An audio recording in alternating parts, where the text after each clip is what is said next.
This is the Texas Pete Scoreboard Show. Texas Pete, drama for your mouth. Bob Fusella, Hans Heiser. We're going to talk about the Iron Bowl now just 6 days away. Oh, yeah, they're going to play it. We want your comments. Hit us up on Facebook. Which team would Georgia rather play? But yesterday, week 12 of the college football season, pretty much, Hans, around the nation and even with the top teams in the SEC, it was a story of the blowout.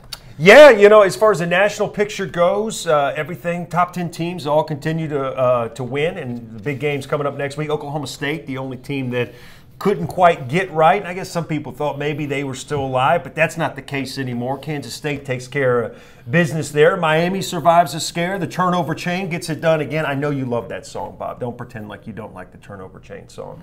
And Michigan, I thought they played a pretty good football game, but Wisconsin just too much at home. They get the win, and of course, they control their own destiny. So the national picture, no big change other than Oklahoma State, no longer any chance to be in the conversation. We see Wisconsin there. We saw Clemson. When the new college football playoff rankings are released on Tuesday evening, I don't think there's going to be any change in the top 6. Top-ranked Alabama won big, so the Tide will still be number 1. Miami ended up winning by 16, so I think the Hurricanes will remain number 2. Third-ranked Oklahoma won big. Fourth-ranked Clemson won big. Fifth-ranked Wisconsin, as you said.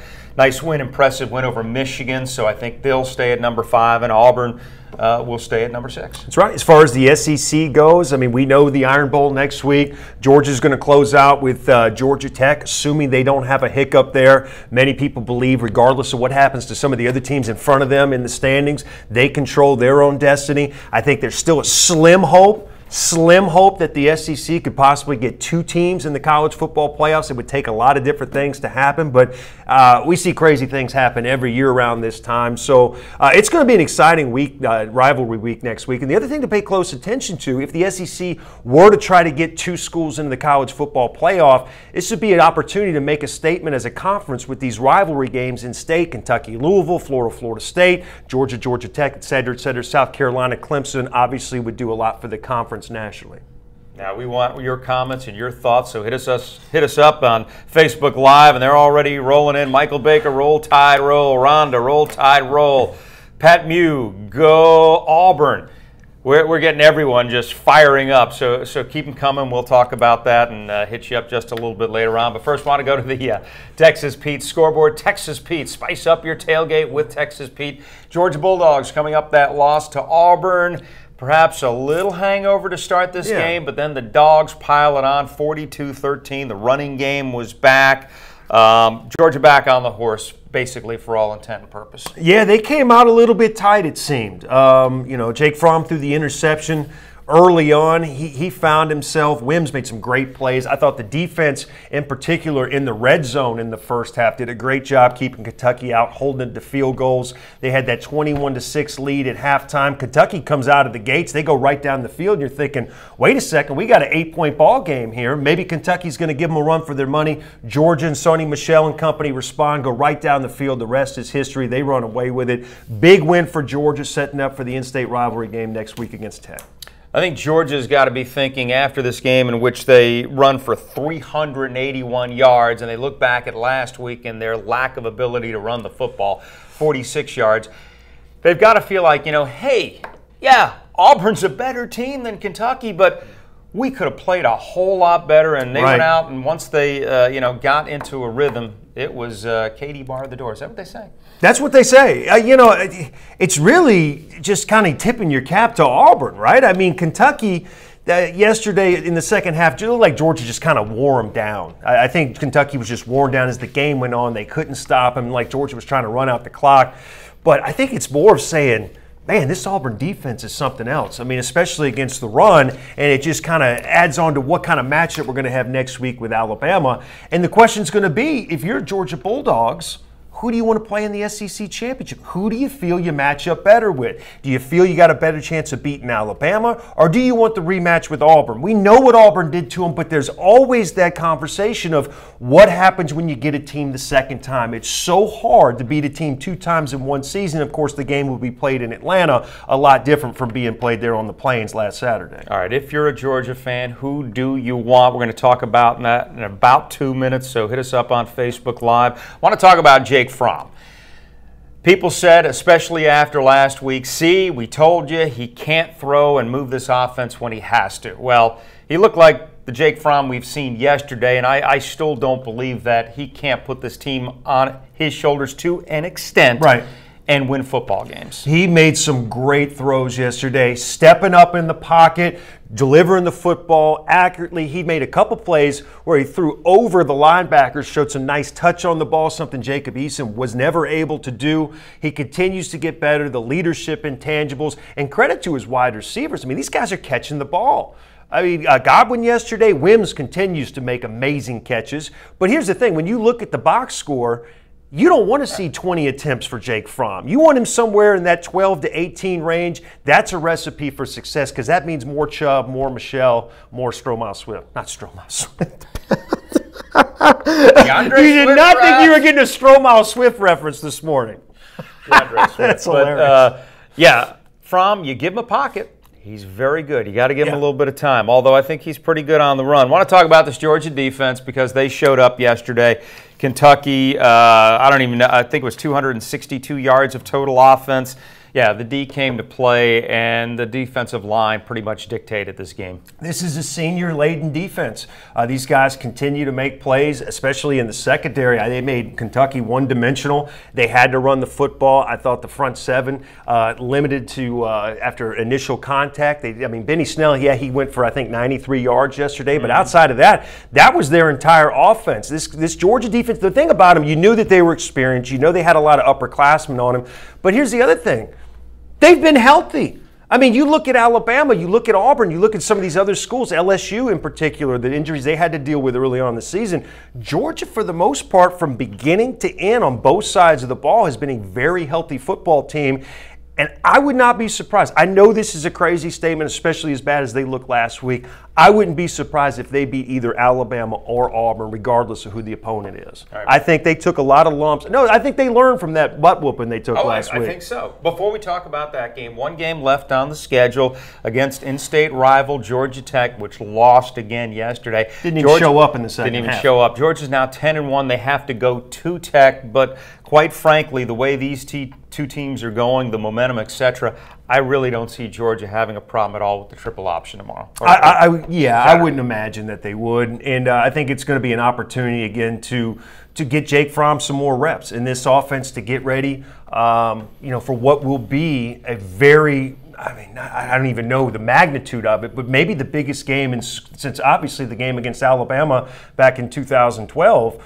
But everything for Georgia's in front of them. They control their own destiny, and who's to say if they make it to a playoff and they're doing with so momentum, they can't even go further. The conversation for Georgia all season long has been to get to the playoff, but who's to say if they get to the playoff, they can't beat one of these top teams because every single team that's in the conversation for a national championship this year has some serious questions. I want to go to a couple of comments. Charles Mitchell says, must be a Tide fan, Auburn is going down because the Tide rolls and they are coming. And obviously it doesn't matter who Georgia wants to play. They'll be playing Alabama. Shanna Smith, love Fromm, but we need to utilize both quarterbacks. Even Ramsey got in the game yesterday for Senior Day. That was funny. Eason came out. He handed the ball off a couple times. They said, okay, it's Senior Day, Eason. You got to come out again. One more comment from Jared Seegers. Unless Fromm can transplant Chubb's legs on his body, he has no chance against Bama's defense. Look, did you watch Bama's defense against Mississippi State?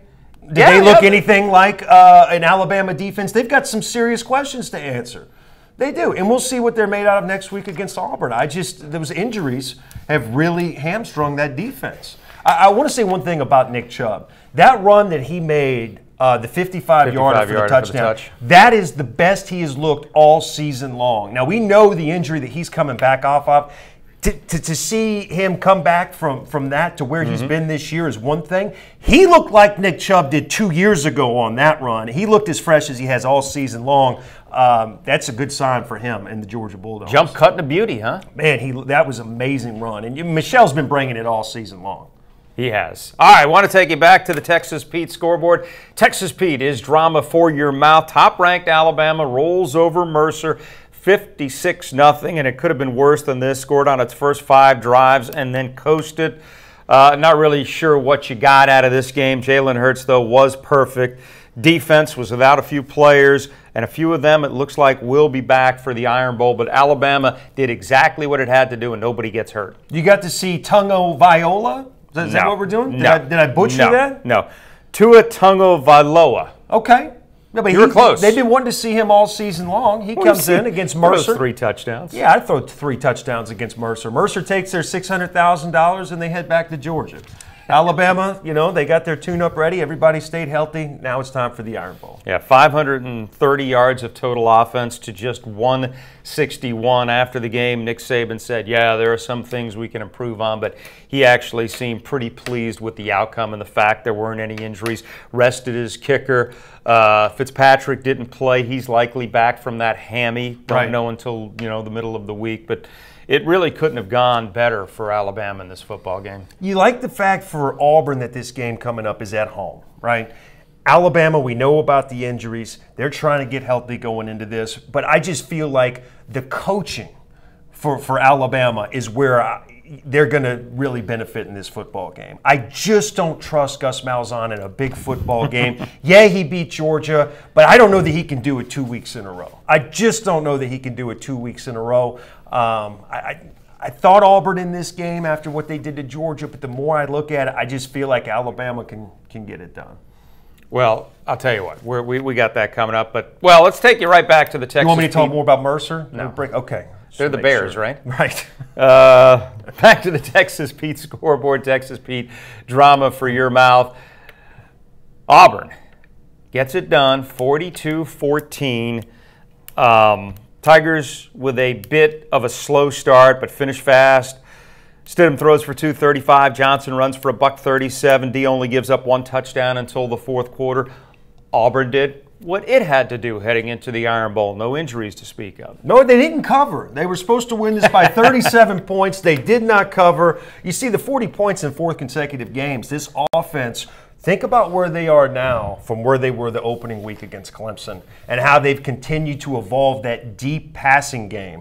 That was a big thing against Georgia. That's the one thing you've got to find a way to get pressure on Stidham, because if you give them all day to throw, they're going to find a couple guys open downfield, and Alabama knows that. They're going to be trying to live in that backfield all game long. But Auburn, 9-2, their only 2 losses at LSU, and of course the opening week against Clemson. So outstanding year for them. I want to talk about Jarrett Stidham and Kerryon Johnson, quarterback, running back tandem. When you think about this, is that the best QB running back tandem in the SEC? Yeah, I think Kerryon Johnson should be a Heisman Trophy finalist. I mean, he goes for over 120 yards again yesterday. His leadership intangibles, you can tell a lot of these guys, they really lean on him. His comments leading up to the Georgia game, just talking about where they were going, you could just tell this was a guy that's dialed in. And Stidham, this is a guy who came in without really much experience outside of what he got at Baylor. They kind of custom this offense around his skill set. He's throwing the deep ball. He makes plays with his feet. I think you're dead on. I think that they are the best tandem. All right, let's go ahead and do it. Let's go ahead and talk Iron Bowl, just 6 days away. The winner of this game goes to the SEC Championship and books a spot in the National Championship playoff. If Alabama loses, who knows, the Tide may still be alive. What do you think? Yeah, Alabama's a 4-point favorite. They're 4. I saw 4. Yeah, so it was 3. So 4-point favorite. Alabama, Auburn they played their game of the year against Georgia a couple weeks back. And I think Jalen Hurts, his experience playing in these types of games before, and I'm not talking about Iron Bowl types games, I'm talking about national championship, semifinal, final SEC championship type games. He's battle tested, man. He's been in these types of situations before. Auburn's defense is as good as I've seen in the country. I think they're better than Alabama, but they are going to have their hands full with Jalen Hurts and company on Saturday. It's going to be a heck of a game. Well, the one difference between Georgia and Auburn and Alabama and Auburn is the fact that Jalen Hurts can flat out use his legs to beat you. Right. We've seen him do it against the best defenses in the country last year against Clemson, and I think that's something that Auburn has not seen this year from anyone, and this is going to be new to that Auburn team. I think that's a dimension that is the unknown right now. The X factor is what can Jalen Hurts do with his legs against Auburn. Yeah, and don't forget, why he's extending these plays. You got Calvin Ridley, who's arguably not maybe at least top 2 or 3 wide receivers in the country, who, if you're going to cover man-to-man out there, he's going to find a way to get open, and Hurts has proven time and time again that he can find them. You know about the backs and Williams and Scarborough. They just have so many weapons. The only question with Alabama is defense. You said they're getting some of these guys back, but, the game against Mississippi State, they showed – they got a little bit better as the game went on, and you got to think Saban's working on these things in practice. You know he is. But, man, they had some serious problems stopping that attack, and you have to think that that's where Auburn's going to attack him. Well, Fitzpatrick, as I said, he has the hammy injury. They're hoping that he's back. Lewis, the linebacker, Miller, the linebacker, Tide are hoping in the best-case scenario that both of these guys are back and ready to play. And, if they're able to play, that would make a huge difference in this game. Want to get some comments. Chris Babers, if Bama loses, they drop to 5 or 6. I think they do initially, but depending what happens championship week. You said if Alabama loses? If Bama loses, right, they drop to 5 or 6. But I still think they have a chance after championship week, depending on what happens. I still think they have a chance to get in the top 4 because we know Miami or Clemson's going to lose. And if Wisconsin loses, Alabama might be back in. So if you're looking, I was thinking about it yesterday. You have a possibility where you're going to have a 2-loss Pac-12 champion, a 2-loss Big 12 champion. You could have a 2-loss Big 12 champion. And if you have these 2-loss conference champions sitting there and a 1-loss Alabama team who doesn't have a chance to play in their conference championship, who's been sitting there all season long as the number 1, number 2 team in the country, a team that won a national championship 2 years ago, played one last year with the same group of kids, what's the conversation like in that meeting room? Are you going to honor the 2-loss conference champion over a 1-loss Alabama team and leave them at home? It's going to be a very tough decision for those guys to make. Absolutely. I want to go to your comments. Tony Burke says, Bama wants to play them dogs. They will beat the brakes off of Auburn. You got Anthony saying Roll Tide. Kristen likes that.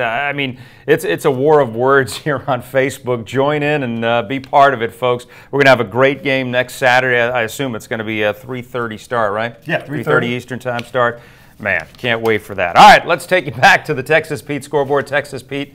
Spice up your tailgate with Texas Pete. Hey, looky here. Florida snaps a 5-game losing streak. Gators get it done 36-7 over a pretty good UAB team. Gators, Felipe Franks, 15 of 30, 152, a couple of scores. The team ran for 257 yards. Yeah, Franks to me is the biggest question about next year. Whomever the head coach is he going to be your quarterback? Have you seen enough out of him that's proven that he's going to be the answer at that position next year? You got a lot of youth on this team. Mm-hmm. You really do. It's a young football team, so whoever comes in there next year, because the fact you're Florida, you're going to be able to recruit, you're going to be able to get some players in there.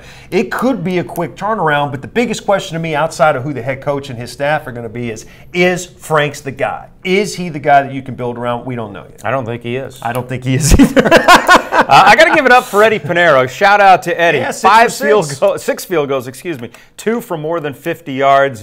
He has been the one reliable for Florida all season long. Is this going to be the most non-appealing Florida State game in the history of the game? I don't know if the history. Yeah, I guess so. Seriously, maybe so. Florida State. This is. Florida State took it out on Delaware State yesterday. That's what you do when you're 3-6. You put up 70 on Delaware. Huge win for them and Jimbo and those guys. Oh. But anyway, Florida State next week. All right. Before we move on, I'm going to throw some names at you. Short comment here. Are these realistic possibilities to become the next Florida head coach? Okay. Scott Frost. Yes. Bob Stoops. No. James Franklin. That's interesting. I've never heard about that before. I'd say no. He's from Pennsylvania. I don't think he's going anywhere. So. Mike Gundy, Oklahoma State.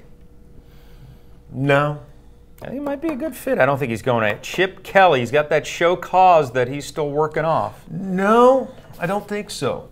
I don't see it. It's going to be very interesting what I heard something earlier in this week about how you really don't hear a lot about the Florida coaching situation. that tells me a couple things. One, they've already got their guy. There's a possibility they've already got their guy. And if they've already got their guy and you haven't heard anything about it, odds are he's coaching somewhere else. So other than that, that's reading the tea leaves, that's the only thing I can really figure as far as their search goes. So guys like Stoops, Kelly that aren't coaching right now, I don't really see realistically. If they've already got their guy, I'll throw up another name. Les Miles. Oh, man. Yeah, that's what Florida fans want. They want another guy to come down there that can't get a quarterback. All right. Dana Holgorsen, West Virginia. I like Dana Holgorsen. I've always been a fan. You know what? They might actually, that would make sense for them because, I mean, the biggest question about Florida, this has been going back to Urban Meyer. They can't find a quarterback. They can't find a quarterback. They can't get offense. McElwain was supposed to be that guy. They put all their eggs in one basket with Franks. They put all their eggs in one basket with Driscoll. Didn't work out, so it's got to be an offensive guy. All right, our producer Mark says move on, but I'm not going to do that. I'm just going to throw out two names. Be quick here. Lane Kiffin. Yeah. And the old ball coach. Does he come by to be a caretaker for 2 years? Man, I don't think so, but I would love to see Kiffin in Gainesville. Man, that would be awesome. All right, it would be awesome. God, it would be fun for us. I'll tell you that. What are they? 9-1, 8-2, something like that. Yeah, something like that. Unbelievable what he's done down there. Undefeated in conference play. All right, take you back to the Texas Pete scoreboard. Texas Pete. Spice up your tailgate with Texas Pete. LSU gets it done against Tennessee, 30-10, the final close game for the better part of a half, and then LSU says enough is enough. And basically the most interesting part of this game, at least to me, Hans, was the win. Part of the scoreboard came down. Scoreboard came down, a monsoon in the second half. We saw all kinds of miscues on snaps, muff punts. I mean, it was really unbelievable elements that they played this football game in. And if you're at Tennessee and the state of where you are right now, you're 0-7 in conference. Next week you have Vanderbilt, who's 0-7 in conference. That's where you're at. Brady, a huge game. 2 0-7 teams in conference. Who is going to take the offer? If you're a Tennessee fan and you're at that game last night in that weather in the second half, you are a diehard fan. Yes, you are.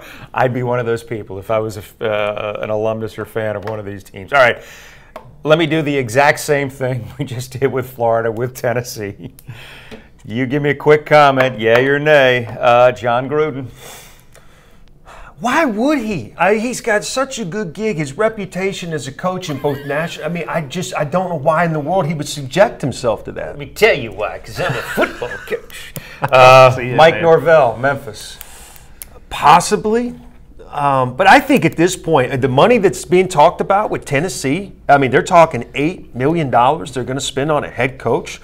So it's almost like they're looking at their previous hires, whether it's Kiffin and all the mistakes they've made, that they're not going to miss on this. They are bringing in a surefire guy. They're going to spend the money that's going to turn the program around. So I expect it to be a huge name, a huge hire. So you don't think it'll be Jim Bob Cooter, Detroit Lions I don't think it'll be Jim Bob Cooter. I don't think it'll be Peyton Manning. I don't think it'll be Candace Park. He's got no experience. I know, I agree. I love T. I got to work with T over at CSS in the old days. Great guy. Chip Kelly with the show Cause. I don't think it's him. How about Neil Brown of Troy or Chad Morris of SMU? Either name? Chad Morris is interesting. Chad Morris is interesting. I always look at proximity when you come to hires as far as recruiting ties to the area and whatnot. Worked at Clemson. Yeah, I think Chad Morris is going to be a great head football coach in a Power 5 conference. All right, I want to throw out two quick names, very quick. Jeff Brom. Now 5-6 at Purdue. His stars kind of fall. Matt Campbell, Iowa State. Maybe. I really think they're going to go all in on this deal. $10 million. Pie in the sky. Gruden, Chip Kelly, somebody like that. Jeff Fisher would like to coach them somehow, but I don't think that they'd be interested in that. I wouldn't hire Jeff Fisher. Are you kidding? He hated rookies. What's he going to do with college guys? All right, take you back to the Texas Pete scoreboard. Spice up your tailgate with Texas Pete. Mississippi State led for all of 17 seconds yesterday, but it was the last 17, and Mississippi State knocks off Arkansas by a final count of 28-21. Good win for Dan Mullen's team as it goes to 8-3. The loss essentially ends any bowl chances for Brett Bielema, who lost his athletic director during the middle of the week and he's going to be losing his job here too.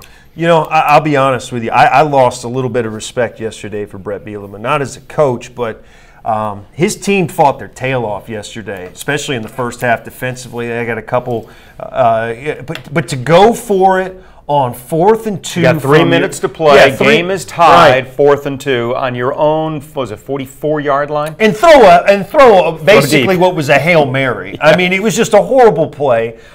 You know what? These kids want to win a football game. They want to win a football game, and you just basically gave Mississippi State the ball on a short field when all they needed was a field goal to win the game. I'm sorry. I don't agree not only with the call, but just the kind of, you're a dead man walking anyway. So you're basically just telling your kids, the fans, everybody, oh, the hell with it. We'll just throw it downfield. I didn't like it at all. All right. You ready to bring up some names and make a call? If Gus Malzahn gets smoked by Alabama, he's the guy. I'm telling you, if Gus Malzahn gets smoked by Alabama, he's going to Arkansas. I really feel that way. All right, Mike Norvell in Memphis. These are the same guys, possibly. Lane that'd Kiffin? Be a good hire for them. No, I don't think Kiffin would do that. Kiffin's too Hollywood. You got to have an athletic director first, but I think Bobby Petrino. No. No. Les Miles. No, possibly. You know what? Possibly, but Bobby Petrino back to Arkansas, you got to be kidding. Kevin Sumlin, if he gets fired. No, I don't see that. I think it's a good fit. Matt Campbell, Iowa State. Yeah, you can I think see that's that. a guy that, definitely fits in. that. One more name I want to throw at you, and I think this should be as interesting as all get up as any name for any job that we've heard. Mike Leach, Washington State. Yeah, I could see that. Wouldn't that be pretty cool? I could see that because, that style of play, very similar to Petrino's. It's proven it can work. They had tremendous success when Petrino was there. You can get a quarterback in there, which he's proven. Everywhere he's gone, he's had quarterbacks. I mean, you go back to his games at Texas Tech. I mean, they put up 55 a game. They're doing it again up in Washington State. So I think that's a great hire for them. And Fayetteville's a nice town. That's the other bad place. Yeah, I think Fayetteville's a nice town. I think that's part of the process. Eddie Mizik says, why does Tennessee want the Gruden? He hasn't coached in years. I agree. Can he adjust to today's? Because he's John Gruden. Because he's on a platform on Monday Night Football, and he's got a nice personality. I don't think he's a great coach. I've never thought he was a great coach. He won a Super Bowl. With Tony Dungy's team. He won a Super Bowl. Oh, please. Chris Harper, by the way, so Auburn death is imminent. They talk about Malzahn. I think losing to Alabama is what he's talking about. Yeah. All right, taking you back to the Texas Pete scoreboard. Spice up your tailgate with Texas Pete. Texas A&M goes on the road and gets a huge victory for Kevin Sumlin over Ole Miss, 31-24. I think we missed a field goal. Wasn't it 31-24? Yeah. Sorry, guys. You're I got to call you out on field this. Goal. You're right. Michael, do I blame you? Well, the reason that's interesting is because it was a terrible call to kick the field goal there. It was a terrible call. Why would you kick the field goal? And what we're talking about at the end of this game, A&M they're up 4. They're at the 1 foot line. You score a touchdown, the game's over. Now, granted, Ole Miss hadn't done anything on offense, but you got to like your chances to get a foot. And the fact they haven't done anything on offense, they have to go 99.5 yards under 2 minutes to go. Anyway, they kicked the field goal. They win the game. I thought it was a curious decision. Well, I'll give the Aggies credit defensively. Yeah. Jordan Tiamu was 3 straight games at 300-plus yards, 350-plus. They hold him to 189, and at the end of the game, it comes down, third down is one of his top receivers, drops a pass right in his breadbasket, and then they don't get it on 4th down. A&M, 7-4 now. If Sumlin beats LSU in the finale, 8-4. Is that enough to save his job? No, I think he's gone. I think he's got his eyes on somewhere else, maybe the National Football League. Maybe Tennessee. Maybe. I mean, who knows? I just don't think it's working out there for whatever reason. But, watching these two teams last night, I watched this game from start to finish. They both have a lot of talent. Ole Miss, especially on offense, they've got a ton of talent, and they're all coming back. Texas A&M, they're all coming back. So whoever gets these 2 jobs, assuming Kevin Sumlin leaves and they don't keep Matt Luke, they're going to have a lot of talent to work with. I think they're both really good jobs right now. Now, the Ole Miss situation, you won't really find out until after the season what's going to happen to them. They self-imposed some sanctions this year, including no postseason games, but I think they're waiting until after the Egg Bowl to come down and find out exactly what it's going to be. if there's no postseason ban again for next year, It's a much better job. it's a much, much, much better job. And I wouldn't be surprised if Ole Miss got a really big name. Well, Tommy Tuberville was doing the telecast last night. He said that Ole Miss needed to win its last 2 games last night and then in the Egg Bowl for Matt Luke to keep his job. That didn't happen. Is Tommy Tuberville a candidate for the? That's where he started his head coaching career. Is he a candidate? And you know what's interesting about that is this whole thing started when they didn't re-sign Cutcliffe, right? Mm-hmm. And the conversation was after Cutcliffe had a little bit of success at Duke, do we go bring Coach Cutcliffe back? And it was almost like, we can't bring him back because he's already been here and it didn't work out. We let him go. I think we know that was a mistake because Coach Cut can coach. Oh, absolutely. He's an outstanding football coach. By the way, some people are talking about him at Tennessee. Who knows if he's too old? I don't know. I know he can coach. Do it at this point. But to rule out the possibility of Tuberville going back to Ole Miss, maybe Ole Miss realizes they made a mistake not bringing Cutcliffe back the second time, and they're at least entertaining the idea. By the way, Jared Seegers, love this guy. He writes in every week, and he's always got great comments. How about Leach to Texas A&M? Possibly. Coached in Texas, was a longtime coach at Texas Tech. Possibly. Knows the recruiting grounds. You know, the other thing, nobody's really mentioned Jimbo Fisher, and people keep talking about Jimbo Fisher. 2 things on Jimbo Fisher. One, Florida State is loaded. They just don't have a quarterback. So next year, Florida State is going to be one of the top 2 favorites for the ACC. So the talent there, obviously, you know, from a recruiting standpoint, it doesn't make sense for him. The other thing is, don't forget, he's got a son who's got a medical condition where they set up an entire national facility for all these kids across the country who were dealing with this health issue in Tallahassee. Mm-hmm. So I can't imagine uprooting that, going somewhere else. Now, you saw it with the Boise State head coach a couple years ago, so it can be done. Pierce Peterson, but I just don't see it. I know it's pie in the sky, Jimbo Fisher, obviously the LSU thing last year. I just don't see Jimbo Fisher leaving. Jared says, shout out, homie. Love the show. Thanks. Keep watching. Keep joining us every Sunday. We'll get Hans straightened out. This Tuberville is terrible. Look, he was at Cincinnati, man. I did a couple of their games. They had nothing. They had Gunnar Kiel, for God's sakes. All right. 5-star quarterback at one point in time. Take Egg Bowl. Any interest? Absolutely. Always got interest in the Egg Bowl. Look, I think Ole Miss, they're loaded on offense. I didn't realize how talented they were. You think this is going to be a pretty good game? Pretty good viewing pleasure on Thanksgiving night. I think so, and I think the defense for Ole Miss last night, don't forget, A&M wins this game on a pick 6, basically. Mm-hmm. I thought defensively Ole Miss showed tremendous improvement from the first half, from the first quarter. They were sleepwalking the first quarter, but the last 3 quarters, they were very impressive. Just the interception, the pick 6, and he's not biting. I think it's going to be a great game. And we get that on Thanksgiving night, right? Yes, Thanksgiving night. Yeah, baby. My homie Jared says Gunnar Kiel was a 5-star bust. Okay, we've got that straight. Yes, he could throw it though. He could throw it. All right, let's take you back to the Texas Pete scoreboard. Spice up your tailgate with Texas Pete. Missouri Tigers. How about this team? Coach of the year? Dave, that sounds crazy. I'm telling you what, either him or he's second half coach of the year, right? Why not? I think it's Will Muschamp, Kirby Smart, and Dave Odom are all the top. Yeah, Nick Saban, coach of the year, undefeated. We don't even mention him. Right. I mean, that's just silly. There's the man that looked like he was going to be fired after a 1-5 start. Now they got 5 straight wins, and they are going bowling. The guy who jumps off the page to me, and I noticed him in the Georgia game, is Albert Okwong-Bonham. Beg your pardon? Not just because of his name. They got this big tight end. This guy's 6'6", 280 pounds. He's 280 pounds, 275-pound tight end. He's got 8 touchdowns in the last 5 games for Missouri. And Drew Lock, he's got guys flying up and down the field. Whenever he needs a check down, you got this big monster out there on the outside or in the red zone. All these guys are coming back. Missouri's going to be a handful in the SEC East next year. A handful, especially if they get some things addressed on defense. By the way, Chris Harper says, Coach of the Year, bow to the Dark Lord Saban. Yeah, well, you just... I will bow to the man. I mean, he deserves it. How about his rant this week on the jeans? Torn jeans, man. I don't get it. He's got a good point, though. And they're paying $100 for these things. My wife buys these. I don't get it. All right.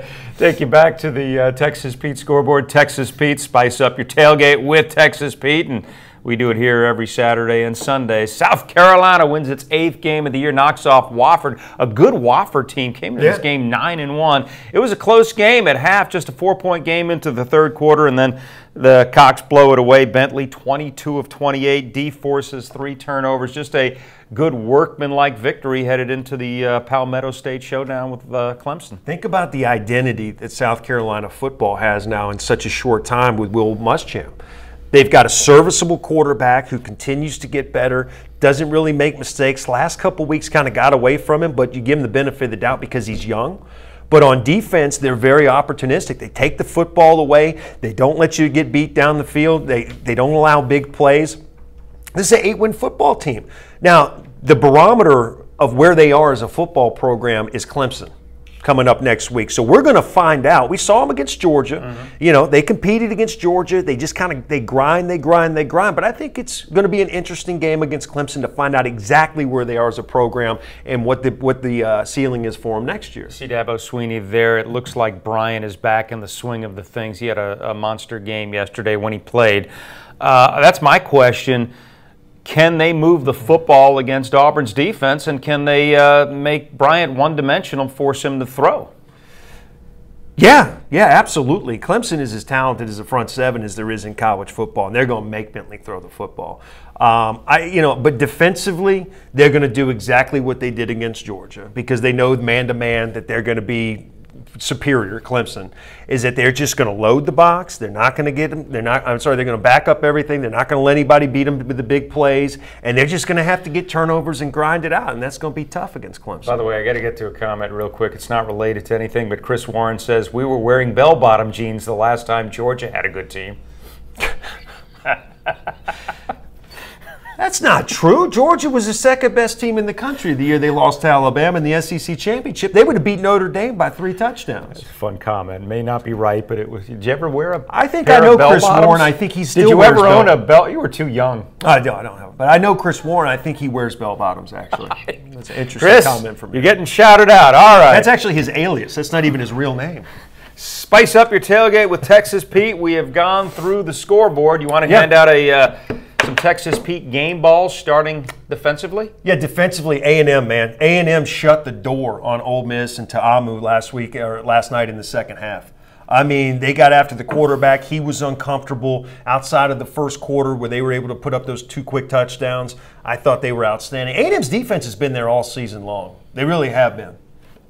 Mark, by the way, I'm going to backtrack to those standings. I'm running the show apparently now.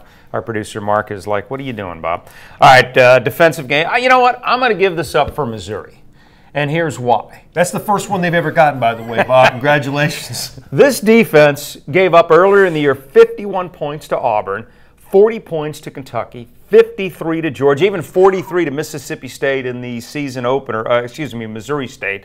Barry Odom fired his defensive coordinator and said, you know what, I'm taking it over. And this team has made great strides. At halftime, they're up 35-0. Vanderbilt had nothing. Vandy ends up the game with 51 yards rushing. Kyle Shermer is picked off 3 times. I mean, 35-0 at halftime in this game. It was a great showing by his team, his defense. And hats off to Barry Odom for doing an amazing job of taking this team over. No doubt.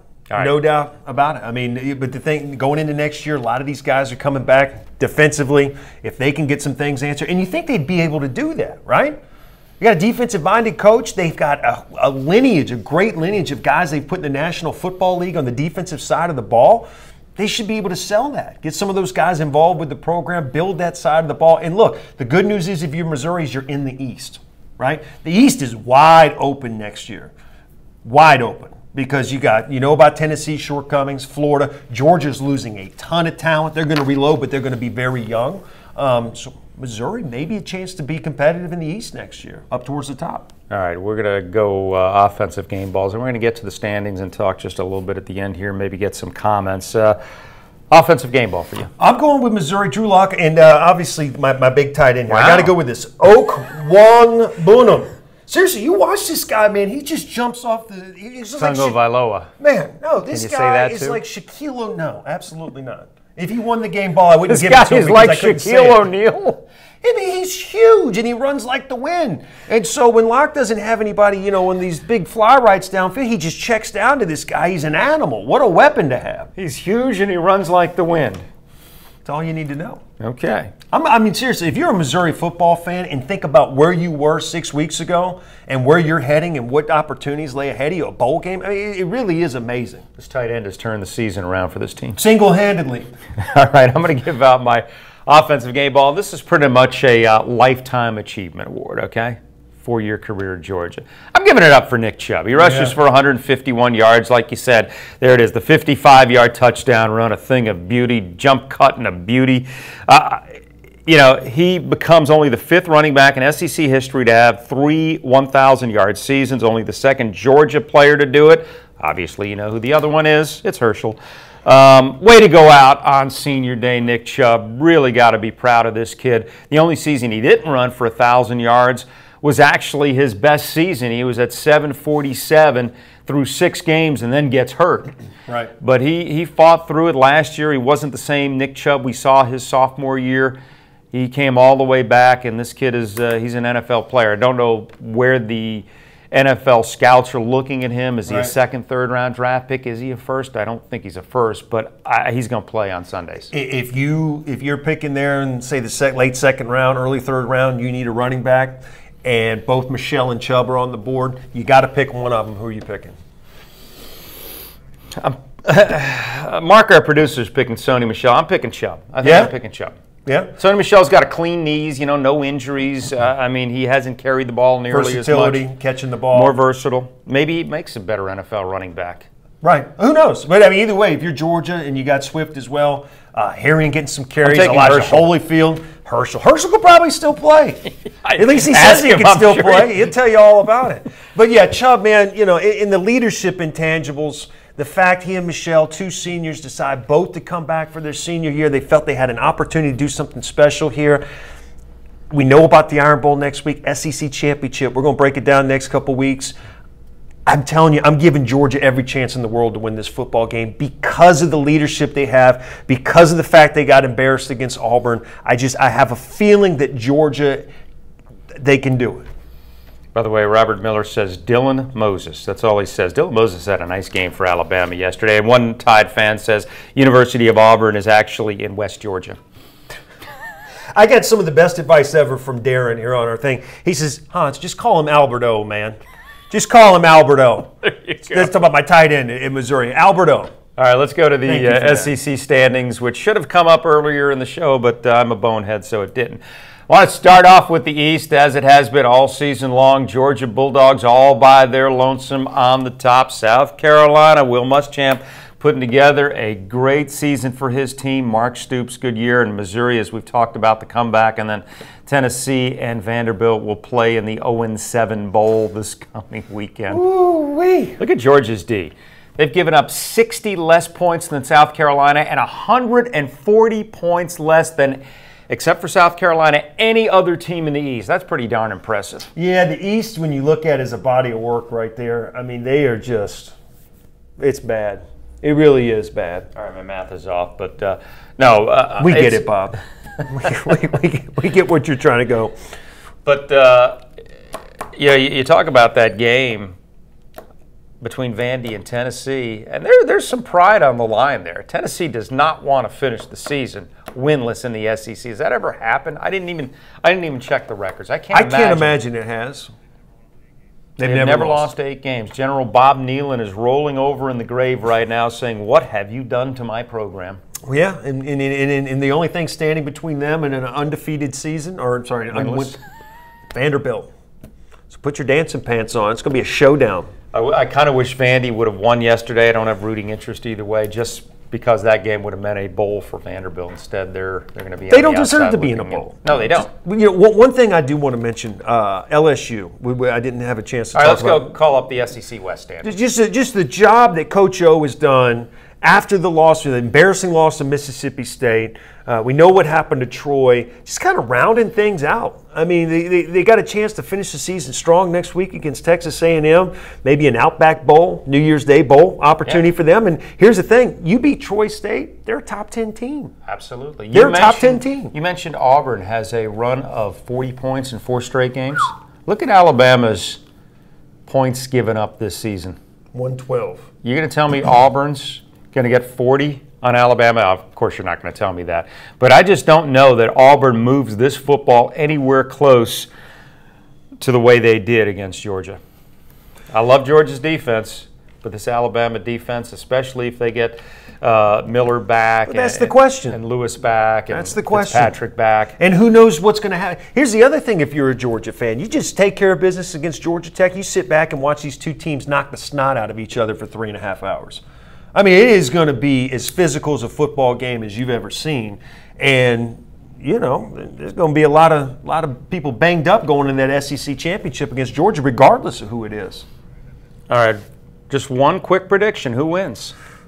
Oh, man, I knew you were going to do this. I was leaning Auburn, man. I was leading Auburn, but I just don't trust their coaching staff. I don't. The experience of Alabama, the experience at quarterback with Jalen Hurts, regardless of the injuries on the defensive side of the ball. I'm going to go with Alabama in this game, and I think maybe by a touchdown. And Alabama, Georgia for the SEC championship, and who knows, man? I agree with you. Chris Harper, by the way, AU yearbook has police mugshots for their players. I got to like the team with experience. Been there, done that. Alabama has those. I'm not so barring a kick six. I think Auburn needs something special to happen. I got to like Alabama. It's just from experience. Yeah. But here's hoping for a great game regardless of who wins, and here's hoping you join us next Sunday. We'll be here again at 10 o'clock. And we're going to have a great show for you. Rivalry week. I mean, you got Florida State, Kentucky, Louisville, you name it, man. South Carolina, Clemson, Georgia Tech, Auburn, Alabama. We'll be talking coaches. Texas Pete, we talking Texas Pete. I've got a whole list of coaches to mention next week, and you can run them down and give me the yes or no. Imagine they'll probably be the same guys you went through today. It might be. All right, folks. Enjoy your week. We'll see you next Sunday. Enjoy the football this coming weekend. Take care.